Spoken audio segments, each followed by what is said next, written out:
सबके साथ भारत के किसान का नाश और देश का विनाश, ये उनका नारा है। हाथरस में बेटी के साथ बलात्कार हुआ, रात को 2 बजे मिट्टी का तेल डाल के जला दी। क्या बोला? 9 साल की बच्ची का दिल्ली के अंदर रेप हुआ, उसका हत्या हुई, जला दी गई।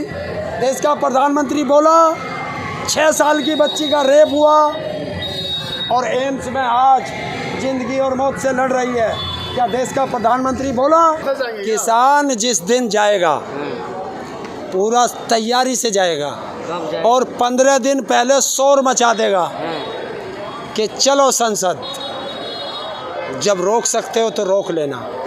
किसानों का नेता का ये वो तो भगोड़ा है और भगोड़ों की हम कोई बात नहीं करते।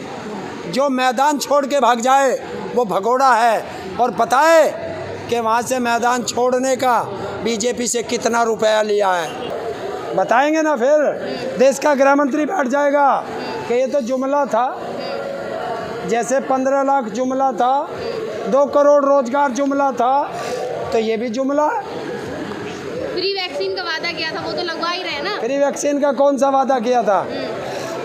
बजट में 35,000 करोड़ रुपया था और इन्होंने तो खरीद के लगवानी शुरू करी थी। जब सुप्रीम कोर्ट का डंडा पड़ा तब आया भाग करके, तब दिया है। तो ये तो हमारा बजट है, 35,000 करोड़ रुपया बजट में था वैक्सीन के लिए, तो फ्री कहाँ है? देश के टैक्स पेयर का पैसा है। आज ही प्रधानमंत्री लाल किले से कह रहे हैं पूरी दुनिया में कहीं वैक्सीन फ्री में नहीं है, हिंदुस्तान में है। कहाँ फ्री में? हिंदुस्तान में फ्री वैक्सीन लग रहा है ना। अरे यार, ये तुम बार बार मत कहा करो। चलिए हॉस्पिटल के अंदर अभी 1100-1200 रुपये में लगेगी। अलग अलग वैक्सीन का रेट इन्होंने दिया है। क्यों झूठ बोल रहे हो? सबका विकास, सबका विश्वास, ऐसे आज ऐलान किया गया है। सबके साथ भारत के किसान का नाश और देश का विनाश, ये उनका नारा है। मगर बात तो आज किसानों पर भी की है ना उन्होंने बोला है छोटे किसान जिनके पास 2 एकड़ की ज़मीन तक नहीं है, उनका ध्यान रखा जाएगा, उन पर ध्यान केंद्रित किया जाएगा आने वाले समय में। तो हुआ ना जुमला। कब किया जाएगा? 4 महीने बाद तो उन्हें दुगनी आय करनी है और अभी ध्यान रखा जाएगा, तो है ना जुमला। और दूसरी चीज़, ये अंग्रेज़ों के गुलाम थे, अंग्रेज़ों के दलाल थे, भारत के दुश्मन थे आरएसएस, और अंग्रेज़ों का काम था फूट डालो राज करो। और आज लाल किले से भारत का प्रधानमंत्री वही फूट डालो राज करो देश में लागू कर रहा है कि बड़ा किसान और छोटा किसान, तो उनमें भी फूट डाल दो। लेकिन सबके साथ सबका विकास की तो बात कर ही रहे हैं, और विकास तो कह रहे हैं नंबर 1 सिटी बना दी उत्तर प्रदेश। कौन सा? आत्मनिर्भर बना दिया गया है। पहले कौन आत्मनिर्भर नहीं था?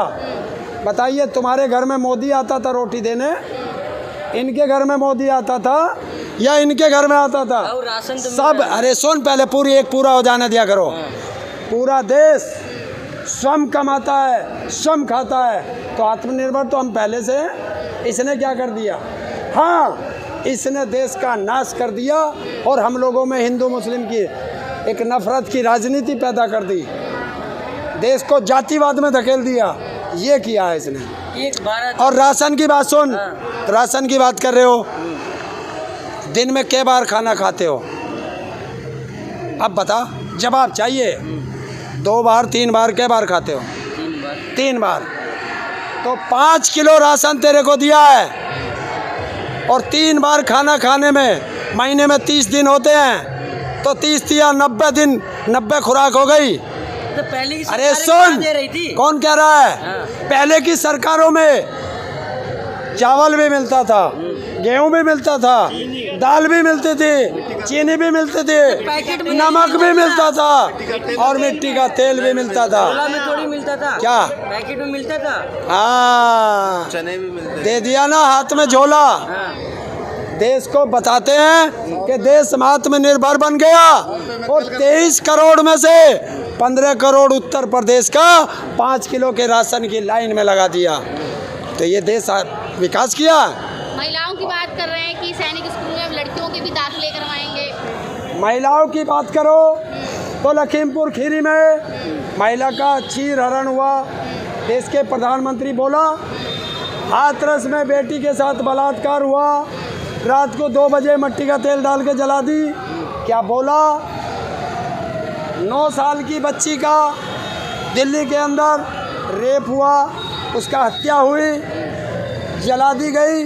देश का प्रधानमंत्री बोला 6 साल की बच्ची का रेप हुआ और एम्स में आज जिंदगी और मौत से लड़ रही है। क्या देश का प्रधानमंत्री बोला मतलब क्या हुआ? आत्मनिर्भर का बनाने का सपना था कि इस किसान की आय दुगनी होगी। आत्मनिर्भर का सपना था कि इनको 2 करोड़ हर साल रोजगार दूंगा।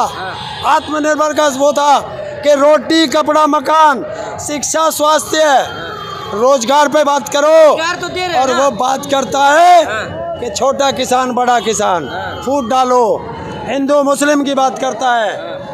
तो ये नफरत की राजनीति भारत सहन नहीं करेगा। रोजगार तो दे ही रहे हैं ना, पूरा वोटिंग लगवा रखा है।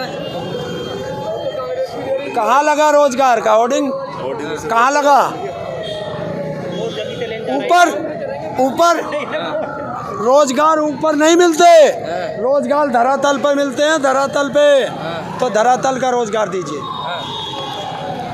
धरातल के रोजगार, धरातल पर रोजगार मिल तो रहा है रोजगार। मोदी जी ने बोला लाल किले से कि छोटे किसानों का देश में सम्मान किया जाएगा जिन पे जमीनें कम है। और बड़े किसानों का क्या किया जाएगा? कत्लेआम किया जाएगा। जहर दिया जाएगा, जहर। अरे कत्लेआम किया जाएगा बड़े किसानों का।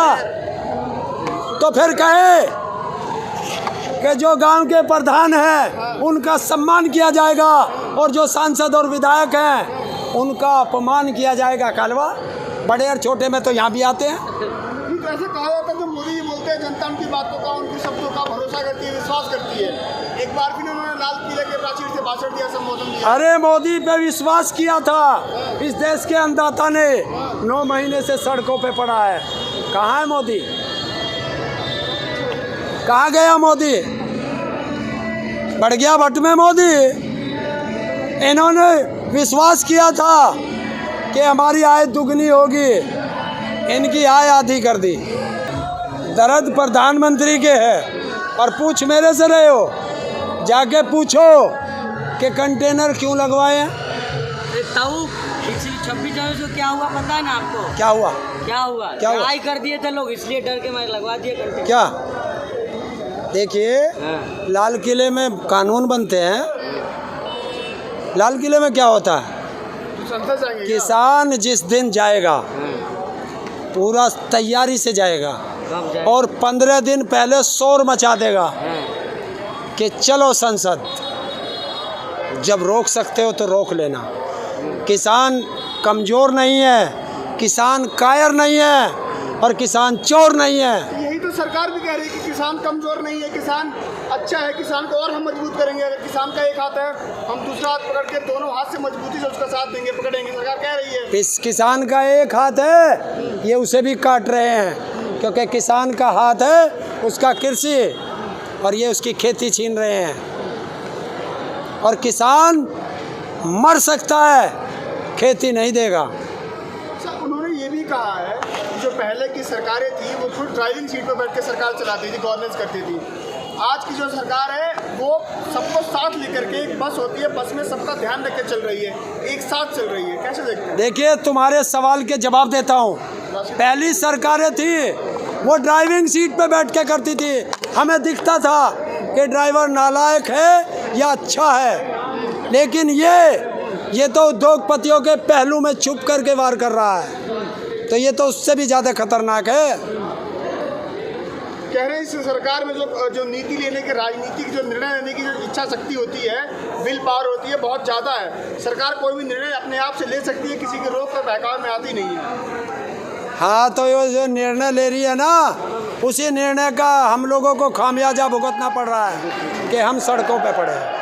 तो सरकार में आज 15 अगस्त है और 15 अगस्त के दिन देश आज़ाद हुआ था और आज किसान दूसरी आज़ादी की मांग कर रहे हैं। लेकिन अभी एक आज़ादी 1947 में मिली तो दूसरी आज़ादी इस गवर्नमेंट से चाह रहे हैं किसान। तो क्या लग रहा है कि आज जो हुक्मरान हैं वो अपनी तानाशाही पर उतर आए कि किसान तानाशाही पर उतर आए?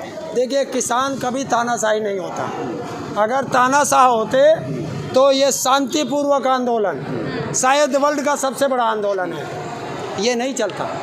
फिर कौन तानाशाह? सरकार उतर रही है। तानाशाह बन रहा है मोदी, हाँ। और इस मोदी को तानाशाह ये देश का किसान नहीं बनने देगा, चाहे कितनी भी शहादतें देनी पड़े। कभी कहते हैं वो तानाशाह है, कभी कहते हैं डरपोक है। कौन कह रहा डरपोक है? ये तो आपने कहा है, मैंने तो कहा नहीं। आपने कहा है कि इतने कंटेनर क्यों लगवा रखे हैं। देखिए, भट्ट में और गुफा में कौन बढ़ता है? जो डरता है। तो ये तो आपको पता होगा कि वो भट्ट में बढ़ रहा है या गुफा में, तो वो डरेगा तो वो बढ़ेगा। हम लोग शांतिपूर्वक आंदोलन कर रहे हैं, और ये आंदोलन कितना लंबा चलेगा ना मुझे पता, ना देश के किसी किसान को पता। देखिए, जब देश के अंदर गलत राजा बैठेगा, उस देश का यही हाल होगा। निर्णय लेने की क्षमता इनके अंदर नहीं है। ये चाहते हैं, डिसीजन मेकिंग लूज हो चुका है। लूज है बस इनके पास। देखिए, इनके पास कोई पावर नहीं है।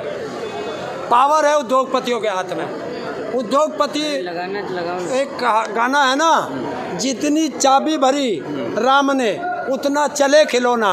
तो जितनी चाबी इनमें उद्योगपति भरते हैं, ये उतना चलते हैं। और अगर ये प्रधानमंत्री होता तो निर्णय लेता। अगर ये देश का प्रधानमंत्री होता तो ये किसान सड़कों पे नहीं होता। मैं फिर कहता हूँ, इसने कहा था हम पहचानने में गलती कर गए। क्या हमारा देश कम्युनल राइट की तरफ बढ़ रहा है? जिस तरह से हमारे देश में जिस तरह नारे लग रहे हैं, जिस तरह से चीज़ें देखने को मिल रही हैं, लोगों को पकड़ा जा रहा है, जय श्री राम के नारे लगवाए जा रहे हैं। देखिए, ये उस तरफ ले जाना चाह रहे हैं, देश को ले जाना चाह रहे हैं, देश को फिर हिंदू मुस्लिम की आग में झोंकना चाह रहे हैं। और अब इन्होंने एक नया नारा लाल किले से दे दिया है कि बड़ा किसान और छोटा किसान, फूट डालो राज करो। और वही अंग्रेजों के ये पिट्ठू थे, अंग्रेजों के ये दलाल थे, तो अंग्रेजों का नियम ये ले करके आ रहे हैं। पहले असली किसान और नकली किसान, अब छोटा और बड़ा किसान हो गया होगा। अभी हिंदू मुस्लिम हो रहा है, फिर जातियों पे आएंगे, फिर मजहब पे आएंगे। और इनके पास 5 शब्द के अलावा छठा शब्द नहीं है चुनाव लड़ने के लिए। हिंदू मुस्लिम, कब्रिस्तान, शमशान, और 5वां शब्द है पाकिस्तान। और भारत के प्रधानमंत्री से लेकर और चपरासी तक 5 मिनट कोई इन 5 शब्द के अलावा भाषण नहीं दे सकता कि उनके भाषण में ये 5 में से एक शब्द ना आ जाए। अच्छा हरिंदर जी, एक बात बताइए, क्या उत्तर प्रदेश की चुनाव जो होने वाला है उसका कहीं ना कहीं ये चीज़ें इसीलिए चीज़ें सामने आ रही हैं? बीजेपी के कुछ लोग, हिंदू महासभा के कुछ लोग इस तरह की बयानबाजी कर रहे हैं। ये बयानबाजी करते नहीं हैं, ये राजनेताओं की तरफ से कराए जाते हैं। मैं उसका उदाहरण दे सकता हूँ। एक व्यक्ति जो कहता है मैंने ये जंतर मंतर पे कराया है, और ड्रामा करती है भारत की, उत्तर प्रदेश की पुलिस और दिल्ली की पुलिस और गृह मंत्री के छापे पड़ रहे हैं, हम उसे पकड़ने की कोशिश कर रहे हैं। टीवी पे इंटरव्यू दे रहा है, और वो टीवी पे बैठ के इंटरव्यू दे रहा है, और एक टीवी पे नहीं, सारे टीवियों पे अलग अलग समय पे, और उसे पकड़ नहीं पा रहे। तो ये क्या कारण है? अच्छा, एक मेरा सवाल एक है कि कल की एक घटना है, टिकैत साहब के गांव में बीजेपी का एक नेता जाते हैं, उनको घुसने नहीं दिया जाता, उनकी पिटाई होती है, और बीजेपी के जो नेता हैं वो एक मीटिंग करते हैं कि अगर ऐसा दोबारा हुआ तो हम छोड़ेंगे नहीं। तो क्या कहना है? देखिए, ये एक प्रायोजित कार्यक्रम था, क्योंकि टिकैत साहब के नेतृत्व में देश का किसान, संयुक्त किसान मोर्चा के नेतृत्व में देश का किसान अपना आंदोलन चला रहा है। भारत सरकार हो चाहे कोई सी भी प्रदेश की सरकार हो, इस आंदोलन को ना तो तोड़ पा रही है, ना किसान नेताओं को खरीद पा रही है। तो इस आंदोलन को कैसे बदनाम किया जाए? तो इन छोटे छोटे चमचों को ठेका दिया गया है कि आप इसे कैसे तोड़ो। तो क्या उत्तर प्रदेश में एक ही गांव बचा था राकेश टिकैत जी का? और बताइए, आज तक किसी विधायक के साथ 100-150 पुलिस वाले चले हैं क्या? तो जब वहाँ गया 100-150 पुलिस वाले साथ में कैसे थे? तो ये प्रायोजित कराया गया कि अपने ऊपर कालिस फेंकवाओ, अपनी गाड़ी के शीशे तोड़वाओ, भारतीय किसान यूनियन को बदनाम करो, किसान आंदोलन को बदनाम करो, और 5 तारीख में जो मुजफ्फरनगर में संयुक्त किसान मोर्चा की सबसे बड़ी महापंचायत है, उसे बदनाम करो, उसमें विघन कैसे डालें। अच्छा, आपने कहा कि सरकार लगातार फूट डालने की और तमाम तरह के आप लोग के आरोप लगा रही है। आपने नाम सुना होगा, एक भानु प्रताप सिंह है, उन्होंने आरोप लगाया राकेश टिकैत के ऊपर, सीधा आरोप है कि राकेश टिकैत के पास फंडिंग आ रही है और ये जो धरना चल रहा है, धरना नहीं गुंडागर्दी हो रही है, और जो मांग है किसानों की लड़ाई वो नहीं लड़ रहे हैं। भानु प्रताप सिंह जो भी एक किसान आंदोलन चलाते हैं चिल्ला बॉर्डर पर, वो पहले धरना दे चुके हैं। अब कहाँ चले गए? किसानों की मांग पूरी होगी क्या? किसानों का नेता कही है वो तो भगोड़ा है, और भगोड़ों की हम कोई बात नहीं करते। जो मैदान छोड़ के भाग जाए वो भगोड़ा है, और पता है कि वहाँ से मैदान छोड़ने का बीजेपी से कितना रुपया लिया है। वो आप पे आरोप लगा रहा है, उन पे लगा रहा है। हम तो यहाँ बैठे हैं, अगर हमें रुपया देती बीजेपी तो हमारा 12,000 करोड़ तो गन्ने का वही दिवा दे। वो कह रही है कांग्रेस दे रही थी, इसलिए आप बैठे हैं यहाँ पे। तो बताए बीजेपी 2013 में जब हमारा जंतर मंतर पे धरना था, बीजेपी ने कितनी फंडिंग करी थी? और अगर हिंदुस्तान में कोई फंडिंग वाला है, सुन लो, पूरे मीडिया चैनल से कह रहा हूँ, अगर हिंदुस्तान में कोई फंडिंग देने वाला है तो उसे ले आना, हमारे छप्पर वप्पर टूट गए, बाँस वाँस टूट के ठीक तो करा लेंगे। अच्छा, एक बात बताइए, क्या लगता है किसान आंदोलन चल रहा है और एक किसान के ऊपर आरोप लगा रहे थे, आप लोग कमजोर होंगे ना, किसान यूनियन कमजोर होगा? अरे तो सुन लग रहा है ये। सुन, जब पहले हमारे देश के राजा महाराजा लड़ते थे, जयचंद तब भी थे,